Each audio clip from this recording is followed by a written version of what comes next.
Good evening to everyone. My name is Lonzel Simon. I'm here today to talk a little bit about home canning. And I just wanted to ask you, what if one day you woke up and all the power in the city was out and all the grocery stores were closed and you realized that the day before you forgot to make groceries? So I want to talk to you today about the art of home canning. Home canning is a method in which is used to prepare foods at high temperatures in order to kill the bacteria that can form with improper canning. So in order to do these things, that to have a safe canned product that you can be proud of, that you can share with others, that you can be proud of the taste of it, because home canning, you know what you put into it, you know how it was prepared, because in today with all that goes on in the world today, we don't know what's in the processed food that we receive. So when we develop the art of home canning, we can be proud to know that we did it ourselves. We know the situation in which it was in. We know how it was prepared. We know what's been put into the food itself.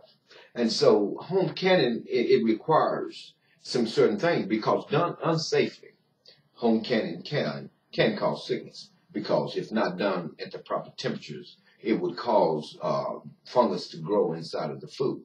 So you want to make sure that you invest in the right equipment. And that right equipment is sometimes it's called pressure canning.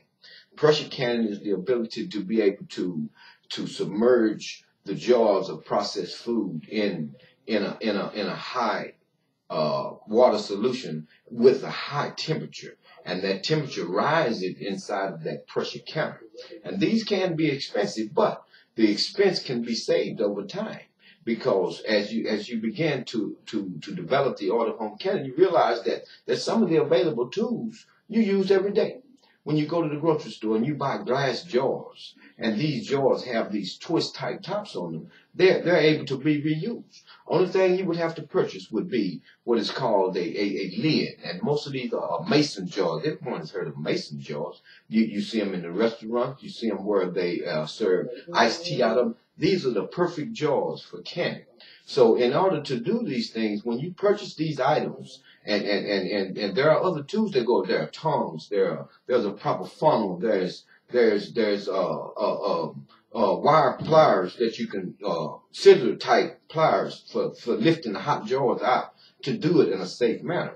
So long as you do things safely, you can come up with a good product that you'll be proud to share with others, because the art of home canning has been used for many years. It was developed back in the 1800s, and it was able to preserve food.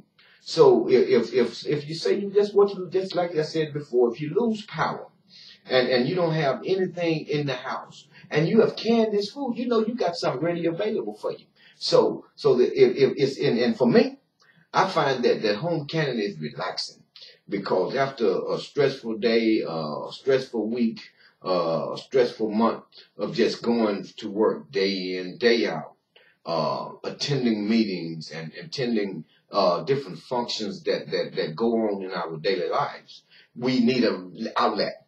And I find that home canning is a way to relax, because I can turn on a little music, I can get in the business, my mind is free to just concentrate on home canning. I can jellies, I can fruits, I can vegetables, and they produce a great tasting product. So if you develop the art of home canning, you can be proud of a dish that you can share with others, and when they give you that feedback, it makes you feel so good to know that home canning has caused someone some joy in their life.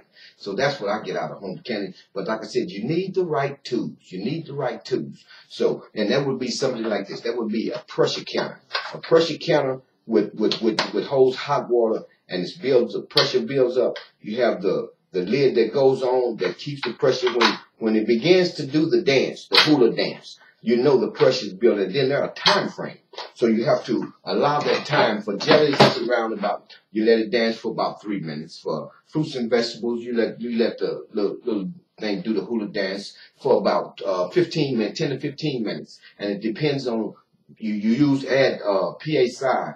You allow it to go a couple minutes extra if you're at higher elevations. But there's plenty of information out there to go along with this. You can search the internet. You can buy home cooking books, and it tells you these techniques for cooking and canning fruits and vegetables. Because it has been said by the Food and Drug Administration that there is no tie to sugar and hypertension. Sugar is full of, it acts as an aid, in a gelling aid in the jellies. Sugar causes it to preserve, and sugar causes keeps the bacteria from building inside of the jams and jellies that you produce through home canning. So for me, home canning has been a great experience. And if you decide that you want to try home canning, just realize that there's plenty of information out there on the internet. There's plenty of information from the Better Homes and Garden. Yet, and according to the Food and Drug Administration, home canning can produce a great way to produce a tasty food that is really edible, available for you at any time. You know, I enjoy home canning. It gives me an outlet from a daily work, and from the public safety point of view, fresh foods with low acidity, a pH meter, a pH more than 4.6 needs sterilization under high temperatures of 116 to 130 degrees centigrade. And that can be achieved through a pressure canner. So if you purchase a pressure canner, just realize you will recoup your investment from a pressure canner. Thank you, and may God bless you.